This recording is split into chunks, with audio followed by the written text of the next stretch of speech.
السلام علیکم دوستانو، شیردل تخنیکی معلوماتی چینل ته ښه راغلاست. الله تعالی دې وکړي د صحت او عافیت جامه پتن ولرئ.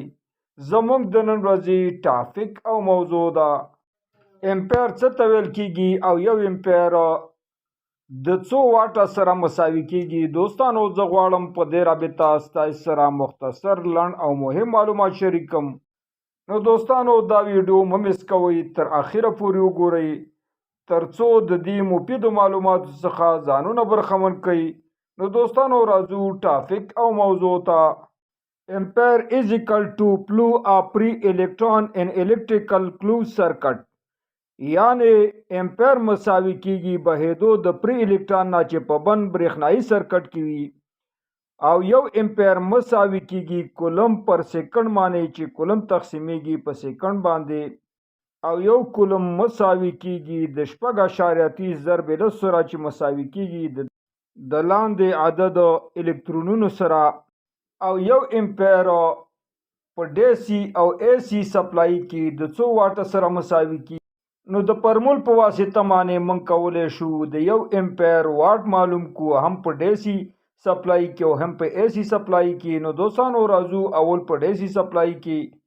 په ډي سي سپلای کې راځو د دې فارمول ته چې پی یعنی پاور مساوي کیږي د وی ضرب آی مساوي کیږي د واټ سره. مثلا دوستانو زمونږ سره 12 ولټه ډي سي یو بلب دی او د دې امپیر یو دی او موږ غواړو دوستانو د دې واټ معلوم کو. نو یو امپیر ضرب په 12 ولټه کې، نو د دې واټ مساوي کیږي د 12 واټه سره. دوستانو راځو په اي سي سپلای کې موږ څنګه کولی شو د یو امپیر واټ معلوم کو.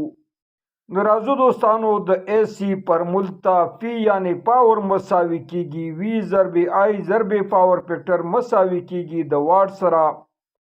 مثلا زموږ سره یو اي سي پکې دی او د دې امپیر یو دی او دا په 230 ولټ باندې چلیږي، او موږ غواړو دوستانو چې د دې واټ معلوم کو. نو دوستانو یو امپیر دا به ضربو په 230 ولټه کې، ضربو به دوستانو په پاور فیکټر کې چې 0.8 دی. نو ټوټل واټ د دې پکې دوستانو چې په 230 ولټه چلیږي او د دې امپیر یو دی او د دې پاور فیکټر 0.8 دی، د دې واټ مساوي کیږي د 180 واټه سره.